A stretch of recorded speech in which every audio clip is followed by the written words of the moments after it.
Hello, and welcome to Insightful Conversations with your host, Three Principles practitioner, Adey-Jones. Join her each week as she welcomes some of the world's leading Three Principles teachers and practitioners who share how this understanding has dramatically improved the quality of their lives and the lives of those they work with. I'm so thrilled to have Terri Broughton with me today.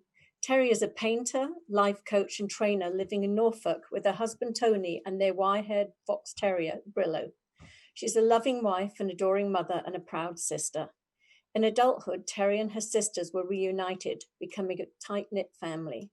It has taken the best part of 50 years, following an extensive and impressive career in education, for Terri to begin to exercise those childhood demons and embrace the now.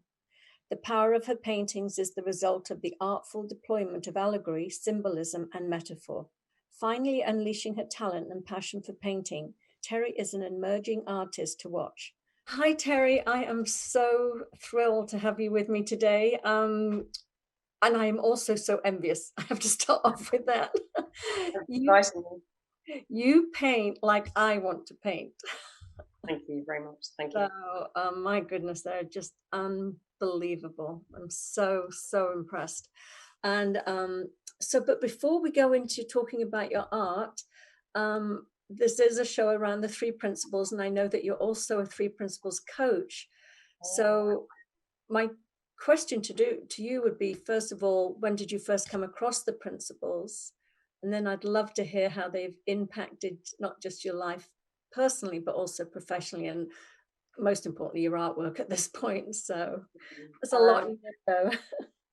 Yeah, well, it's a long story, really. I think it's about 5-6 years ago, I was working as a head teacher in a secondary school. And my remit when I got to the school was to support the change of a culture in an academy. And one person can't do that. And I didn't go in as a head teacher. I went in as something called the coaching director of teaching and learning. And then I became the vice principal, and then I ended up running the school. And so I already went in with an understanding of what coaching is from a very academic point of view. So lots and lots and lots of training, counselling training, art therapy training, going through my own therapy as a result of doing these other trainings. And so I went in with that in mind, and so immediately set up a coaching institution where all the staff were trained. We took all of the in-service training off of the timetable, and it all became about coaching. So you had senior leaders speaking to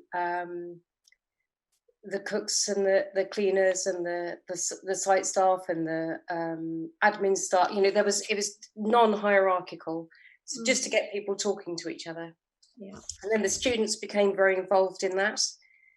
And after 6 or 7 years, there was a definite seed of change within the school. I think in the first year, they went from 18% A to C grade, which is not brilliant, to 46% in a year, which was a massive change. And then there was a change of mindset. So that was, that was when I was totally into coaching. And then when I left, was that coaching through the understanding the principles, or just regular coaching?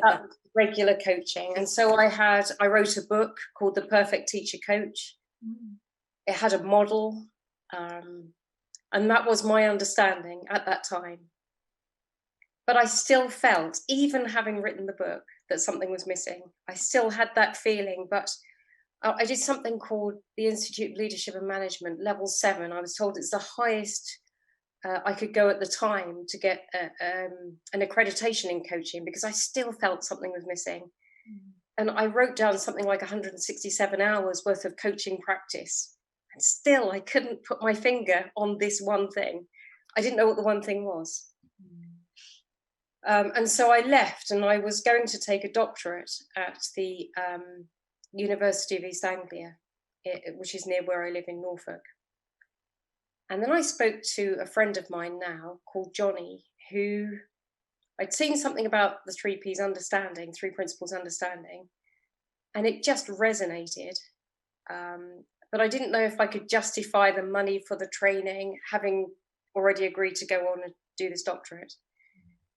And the first weekend I turned up at the training, people were, I was very self-conscious. I'd just come out of working in an institution.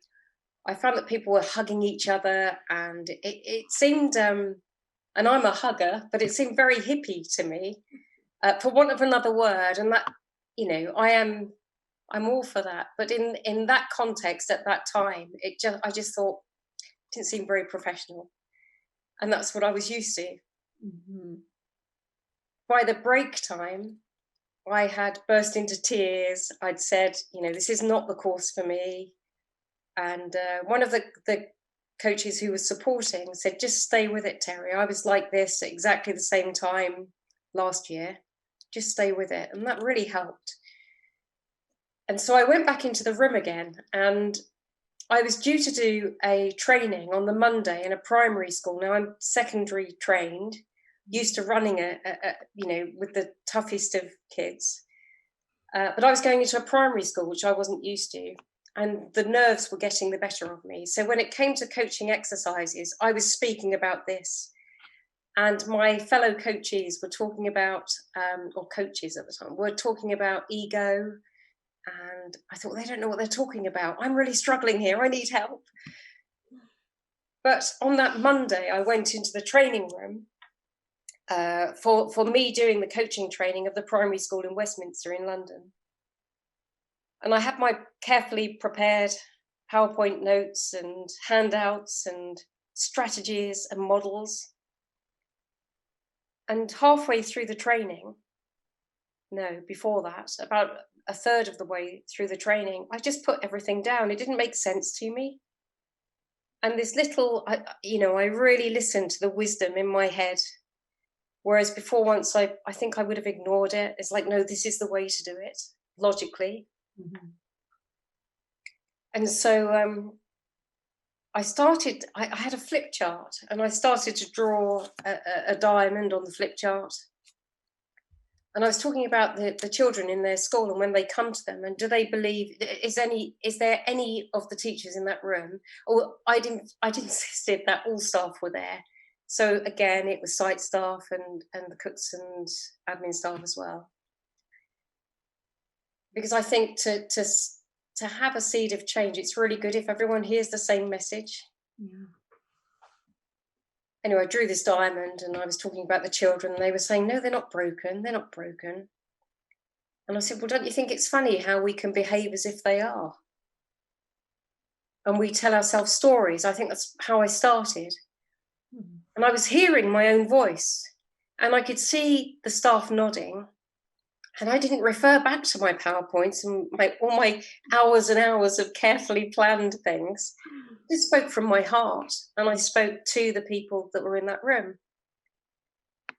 And so on the train back to Norfolk, I was sat in a carriage on my own, and this little voice kicked in. You know, come on, Terri, do you really believe what you were saying to those people in that room? Do you really believe that? And I've always questioned myself. And the things that I do, and I thought, and I said to myself, you know, cut me open like a stick of rock. It says that right the way through me. Of course I believe that. People aren't broken. I know we learn some things along the way, but fundamentally we're not. And then this little voice said to me, well, if you really believe that, is it true for you? And Del, I honestly, that had never occurred to me. Mm-hmm. And so for all of my years of, I didn't go into education until my mid-30s, but for all of my years of on a quest and driving for excellence and to find what made people do the things they do and how to support them, and even having my own counselling, which was a part of my own training, it was about, I just felt I was going back and I was telling a story, the same story over and over and over. But nobody said to me, you know, you're not broken, don't you? You know, and it hadn't occurred to me. And then when I came into sitting where I am now, there's a lot of greenery growing over walls in front of me. I just remember looking, and I didn't see green leaves. I saw all the nuances and the colours of those leaves. And I went outside and I could really smell the leaves. And I wanted to get to, we're near a beach. I wanted to get to the beach and walk in the woods. And so it's a long answer to your question, but so about 5 or 6 years ago in a training room, something clicked. I even wrote to the trainer and said, I think I want my money back. This isn't the course for me. But I went on to do a trainer's training in this understanding, which is typical of me. But I haven't felt the need. I want to stay in the conversation and regularly do with people around the principles, but I haven't felt the need to go on training after training or to find. I just feel that when people know who they really are, it sets all sorts of things in motion for them. And so that's it, really. That's how I came across the understanding. That's beautiful. And I know exactly what you mean about that. You know, I was a coach before I came across the understanding, and I knew how to help my clients while they were with me. And I knew I was sort of helping them feel better in the room. But sometimes I think, I don't know how to like really set them free. There was something missing. There was still something. I thought that I knew there was something missing. I knew there was something more that I could point to that would give them the freedom they were looking for, rather than me just sort of, sitting and reflecting and all the other sort of coaching tools that we've learned over the years. But I love that. Now, I know that you, well, first of all, you studied with like one of my favorite artists, and you were influenced by a couple of my other favorite artists that have influenced me too. I love Lucian Freud and Jenny Saville. So I know you coach, but I would love to, because your work is just breathtaking. I mean, it's just, like I said, I was always a figurative painter, and I love telling story through the human form. But there's something about your work that's just so compelling. So I would love to hear, were you painting that way before you came across the principles? Do you feel the principles helped you access that? I'd love to hear more about that. The interesting thing is, I was saying I didn't go into education till my 30s. So before that, I grew up as a looked after child. So I lost my parents when I was very young, and I lived with lots of different people. And I have 2 sisters. One was living in a children's home. One ran away from where I was living. And so it was all lots of separation. And one lady that I lived with, I won a certificate for doing art. I was about 7. And I came home and I said, I look what I've got for doing a painting. And she pointedly sort of did this, and she said, you are not a painter. Your father was a painter. And it was more like an order than a statement. And it just stuck with me, Del. I mean, that was it. And so I didn't have anything to do with the arts, although I was always drawn to them. And then when I was about 31-ish, I went to, it took all the courage I had. I went to the local college and I started to do an A-level in ceramics, and I just felt I've come home, because I've always been fascinated by the arts. And then they persuaded me to do something at the time called a BTEC. I think they've just come out. And so I did that. I had a year out. And then I went to university. Well, I went to art college at a university, and I did a year there. But people were so kind to me. They kept saying, oh, we know someone who could buy that. And I thought, I want to learn. I don't want someone to offer to buy my work. I want someone to teach me how to be better. And so I then went to Loughborough College of Art and Design and did a ceramics degree in ceramics 3-dimensional design. And I came out with a first. I would have told you that was impossible even then. And then I trained to be an art therapist. and I worked as an art therapist for a while, so still drawn around the arts. And then I had to go to school and take a GCSE in maths. My son has Asperger's syndrome, and I've got this very high-flying daughter who's runs an arts faculty in Norwich, not far from here. But I felt that she was being treated one way at school, and my son was being treated a very different way due to no one knew what it was. Mm-hmm. And so I was a really bad mum in the teachers of my son's eyes, an amazing mum in the teachers of my daughter's eyes. And I thought, what's going on here? So I thought, I'm going to train to be a teacher. So I became an art teacher, but I did not paint. And if you sat me in front of something to paint and had a paintbrush in my hand, I would shake, I'd feel tearful, stressed out, all because of a comment from when I was 7 years old. I believed it was true. It is unbelievable. I went to art school at 16, and I was told that I was good at copying life because I could just capture somebody's portrait immediately. I had always been like that since a child. And he said, yes, you know how to copy life, but you're not a creative artist. And I came out of art school, and I didn't pick up a paintbrush again until I think I was in my 40s.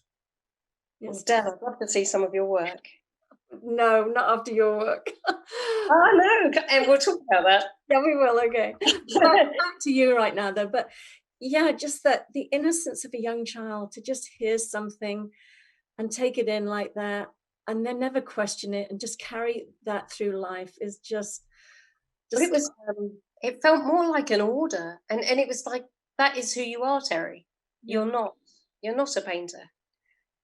But so when I left, I mean, I did all the training within the principles, and I love storytelling. I absolutely love it. And I remember speaking to a lady called Liz, a lovely lady, and I was saying to her, I want to be a storyteller. That's what I want to be. And then through our conversation, I said, well, I'd love to do it through paint, but I just couldn't see the possibility. And then Martin Kinnear, who lives in Norfolk, invited me to help out at the art school. And I literally washing brushes, cleaning palettes, emptying bins. And I loved it. I felt I'd come home, loved it. And he asked to see some of my work. And whilst I was teaching, I designed a project called the Identity Project, it's in the national curriculum now. It's for all students across England, Scotland, Ireland, Wales. It's so, so powerful. And it gives adolescents initially the opportunity to look at how they see themselves, how they'd like to be seen, how they think other people see them, probably questions I was asking myself. So I was vicariously doing art through students, had loads of ideas, I could support them in that way, as long as I wasn't doing it. So I probably had an eye for it. And these kids all got really good grades. And they didn't just do the project, they wrote poetry, they kept journals, they wrote me letters. People who weren't doing A-levels at the time asked if they could join in. I was at school until 9:30 at night sometimes. It was a crazy, crazy time. And then I took it out to primary schools to see how younger children would respond to the same question. And then I took it out to old age pensioners to see how they would respond, and then everything in between, culminating in a massive project called The World Begins With Me. And then when I left, I met Martin, I was saying that, and then he looked at some of the students' work, and I said, I can't show you mine, I can show you what they do. And I did a couple of things at home, and I took those in, and he said, well, some of our students aren't at this level yet. Why don't you come on to the diploma? So I Googled lots of people who I knew were going on the course and looked at their artwork online, and it's like, there's no way. Anyway, eventually, long story short, I went on the course. So I was 61 at the time. I'm 62 now. I've been painting for a year and a half. And I just do not, I think I'll paint until I drop. I don't see a time when I won't be painting. But hang on, just let me get this right. You said when did you start the body of work that you have now? well, not the body of work I have now. I started at art school when I was 61, so a year and a half ago. So I had to learn skills and techniques, which I just didn't know.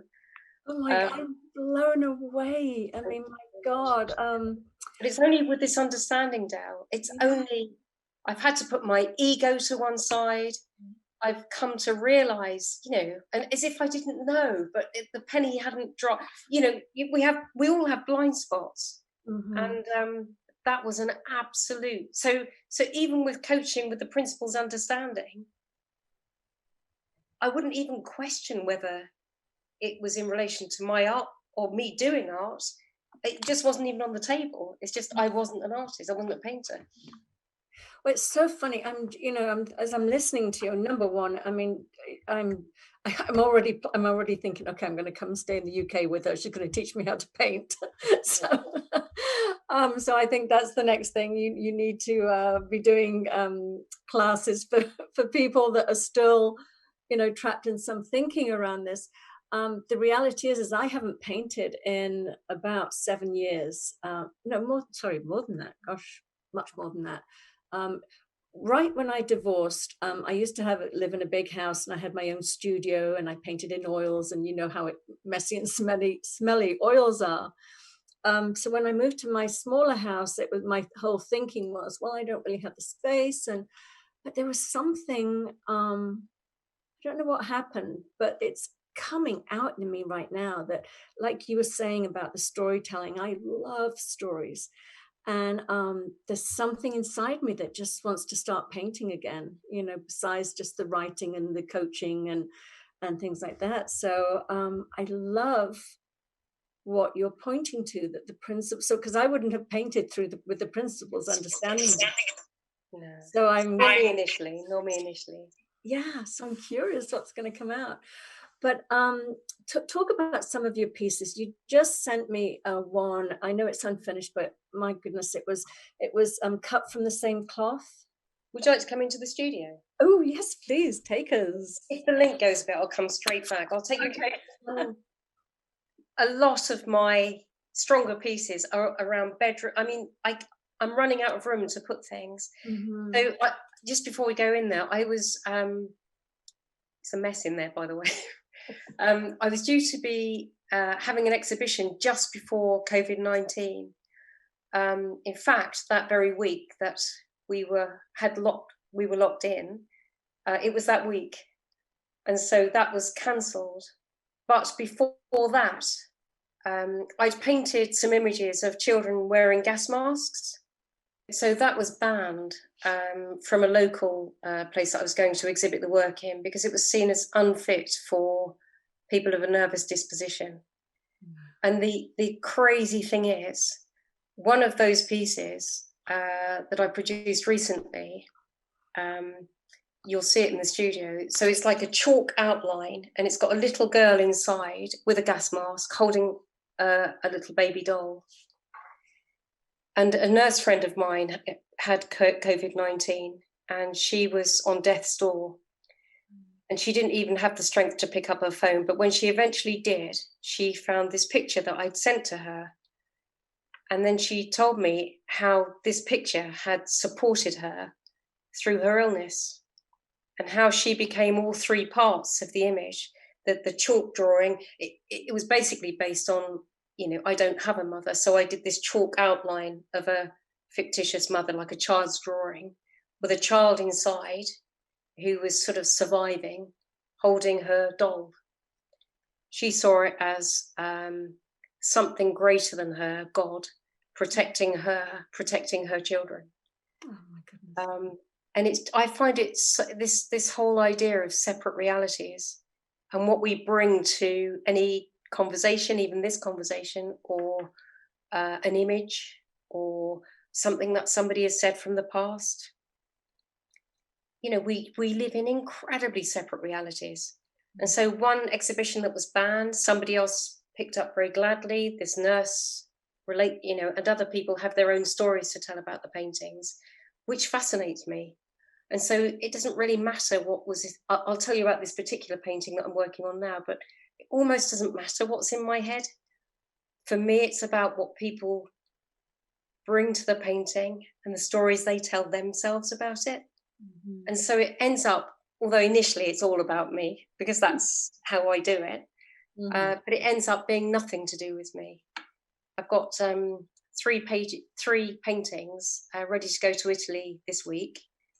Oh. I've had a piece accepted for the Royal, well, no, it hasn't. It's been shortlisted for the Royal Academy. Just waiting to see if that's been accepted for the summer exhibition, which might be postponed. Mhm. Oh, there's so many. UNESCO just invited me to take part in something. There's a place called Jafo in Kyoto in Japan, which is the world's gone mad. It's just gone crazy, and I'm loving the journey. Absolutely loving it. I'm so thrilled for you. Your work is remarkable. It's, as you say, I mean, you can create your own story from it. I love, what it meant to you, and in turn, what it meant to your nurse friend, and that there is room, to make your own interpretation and insert yourself into your work. I mean, it's so provocative and evocative and just beautiful, stunning. I think as a result, Del, I'm going to do less consultancy and training because that's also a part of my role. Mhm. I'm going to continue with my one-to-one coaching, which I absolutely love, and that hand in hand with the painting is just, who'd have thought it's like the best job in the world. I know. That's what I said when we first met. I was like, I'm envious, because truly, when I used to paint in my studio, I keep saying I was this awful mother, because I'd go in and I'd see something and I'd pick up a paintbrush, and all of a sudden, like 8 hours had gone by, and I had just got lost in doing that. Yeah. So yeah, and I love the one-to-one coaching too. I love, working with my clients. But I can just imagine that those two things coming together must be, like you said, just the ideal life. Yeah. Even before having left the headship, I knew I'd be doing training and consultancy, but and I knew I'd be doing coaching, but not this way. Yeah. And I had no idea that the painting would come along. Mhm. There's been some incredible moments, incredible, and reframing of situations has come about as a result of this understanding. Yeah. There is a song by Labi Siffre called "There's Something Inside So Strong." Mhm. And I saw Jack Pransky in Spain a couple of years ago and met a lady called Lisa Dannendale. I don't know if you've heard of her. I don't know Lisa. No. She does singing coaching. Oh no, I did meet her. I met her at Viva last year. She's a lovely lady. And we Yes. were in a room, and my heart was thumping, and I was thinking, oh, don't ask me to do anything. Please don't ask me to sing. I had all these beliefs about singing. And there is a song called "There's Something Inside So Strong" by Labi Siffre. Now, that had been my anthem growing up, because I grew up with some very unusual people. Eventually, I was taken away, but so it was a pretty traumatic childhood. And so this song, "There's Something Inside So Strong, I know that I can make it, though you're doing me wrong," became like a fight. It's like, whatever you do to me, I'm going to be okay. And I would sing it loud. That's the one song I would sing out loud. And now when I hear that song, it's more like a love song. And it's like, the only way I can describe it is it's like that little diamond inside me saying, you can do what you like, but I'll never let you down. I'm always going to be here for you. And instead of turning it out there on the world, it's a love song for me. And that was just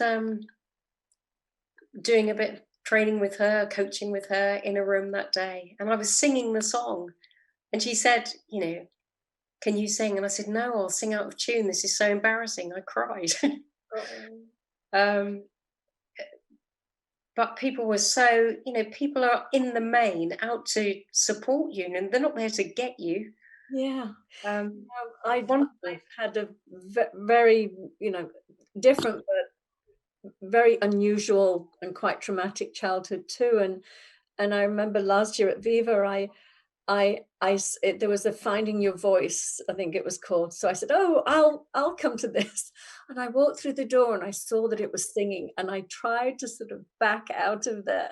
At least it was like, nobody leaves. But I loved that too, and I got that too. I didn't sing, but I saw how wonderful and loving and supportive people are, and that my trauma as a child, that the world was a scary place, was just a story that I'd carried through time, and I don't live in that world anymore, that world that I saw as a child. And paint those. Say that again, sorry? People repaint those stories. Yeah, exactly. So I love what you're doing, and I love what you're sharing, and I'm so excited for you, because it seems that the whole world is celebrating with you, and can't wait to see what comes next from you. Unfortunately, we're at our time today. But okay, never mind. I'll put some pictures online. The one that I'm working on now will come a bit later, because I'd like to finish it if I can. I don't know how long it's going to take, but it's massive. Yes. I know, I love painting big too. So well, keep in touch with me, because I'm sure there's much more we've got to talk about. Yes, I think for sure. Okay, well, thank you so much, and it's been such a pleasure, and again, just so incredibly touched and impressed by your work. So thank you. Bless you. Thank you very much. Well, I look forward to seeing yours. Okay, thank you. Take care, Dale. Take care. Bye-bye. Bye-bye. Thank you so much for listening to the show. If you're interested in learning more about my coaching and mentoring packages, please reach out to me at Adey-Jones@gmail.com. I would love to hear from you.